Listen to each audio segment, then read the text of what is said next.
வணக்கம். நீங்களும் உங்கள் அன்பு குடும்பமும் வாழ்க வளமுடன். ஒவ்வொரு நாளையும் நேர்மறையான எண்ணங்களோடு துவக்குவோம். இன்றைய தலைப்பு கணவன் மனைவி உறவில் அன்பு மலர. நம்ம இப்போ ஒரு வாசலில் தண்ணி சூடு பண்ணுறோம் குளிக்க வைக்கிறதுக்கு. அது நல்லா கொதிக்குது. அதை நம்ம எப்படி எடுப்போம்னா, சும்மா கையை வச்சு எடுத்தோன்னா நமக்கு அது துன்பம் தான். ஒரு துணியை வச்சு தான் நம்ம அதை எடுக்க முயற்சி செய்வோம். அதுதான் நமக்கு பாதுகாப்பானதும் கூட. வாழ்க்கையிலையுமே பார்த்திங்கன்னா அப்படி நிறையா தடைகள் வரும் பொழுது நம்ம ஒரு பாதுகாப்பான வழியை கையாளும் பொழுது தான் அது நமக்கு நிறைவாக துன்பமில்லாமல் அமையும். வாழ்க்கையில் கணவன் மனைவி உறவு எப்போவுமே அன்பாக நகர சில நுணுக்கங்களை கையாள வேண்டும்.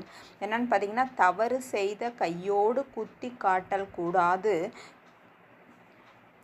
புத்திமதி கூறுவது போல அறிவுரை இருக்கக்கூடாது. நிறைய குடும்பங்களில் பார்த்திங்கன்னா, கணவன் எது செய்தாலும் மனைவிக்கு அது தவறாக தெரியும், மனைவி எது செய்தாலும் அது தவறாக தெரியும்.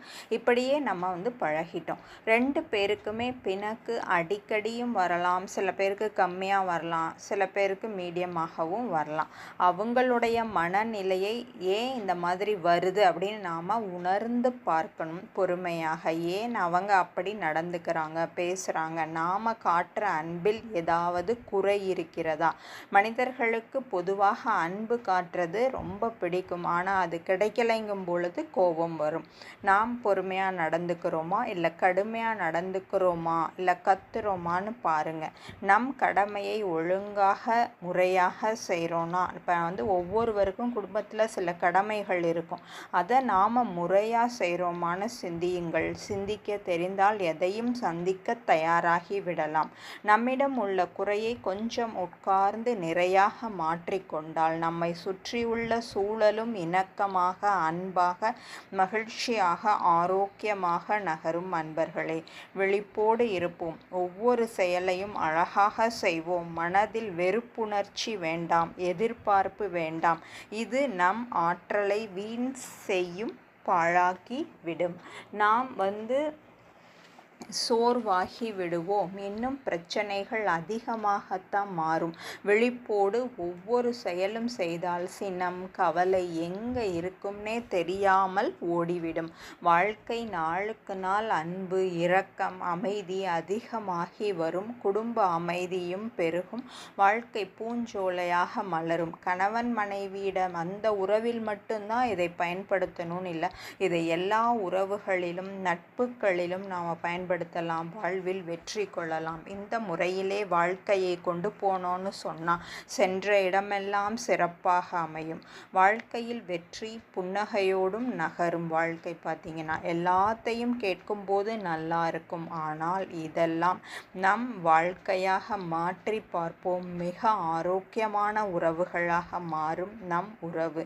நமக்குள்ளாக சின்ன சோதனை செய்து பார்க்கணும். நம்மளுடைய மனநிலையை அடிக்கடி பார்க்கணும். அன்பை அவர்கள் காட்டவில்லை அப்படின்னு சொன்னால் நீங்கள் அன்பாக இருக்க பழகிக்கோங்க. உங்களுடைய உடலும் மனமும் அருமையாக இருக்கும். உங்கள் கடமையை எப்போவுமே சிறப்பாக செய்யுங்க. எப்போவுமே மகிழ்ச்சியாக இருங்க. அதற்கான செயலை முறையாக செய்யுங்கள். வெறுப்புணர்ச்சி வேண்டாம், அது ரொம்ப ஆபத்தானது. யாருக்குங்க? நமக்கும் நம் குடும்ப உறுப்பினர்களுக்கும். இந்த விளக்கத்தை எல்லாம் நம் மனதில் விளக்காக ஏற்றி வைத்து கொள்வோம். எல்லோரிடமும் இணக்கமாக பழகுவோம். முக்கியமாக கணவன் மனைவியிடையே ஆரம்பத்தில் இது கஷ்டமாக இருக்கும். பழகிவிட்டால் எளிது. மனம் மகிழ்ச்சி அதிகமாக பொங்கும். சில விஷயங்கள் நம்ம பார்த்திங்கன்னா திரும்ப திரும்ப சொல்கிற மாதிரி இருக்கும். எந்த ஒரு விஷயத்தையும் நம்ம திரும்ப திரும்ப சொல்லும் பொழுது அது நம்மளுடைய ஆழ் மனசில் போய் பதியும். அது நமக்கு செயலுக்கு வரும். மேல் மனதை காட்டிலும் ஆழ் மனம் பல ஆயிரம் மடங்கு வலிமை வாய்ந்தது. அதனால் தேவையில்லாத விஷயங்களை நம்ம ஆழ்மனதுக்கு கொண்டு போகிறதை விட்டுட்டு நல்ல விஷயங்களை திரும்ப திரும்ப நினைக்கும் பொழுது நம் ஆழ்மனதில் பதியும். அது நம் வாழ்க்கையாக மாறும். உங்கள் வாழ்க்கையில் வெற்றி ஒளி வீச என் மனம் நிறைந்த வாழ்த்துக்கள். வாழ்க வளமுடன்.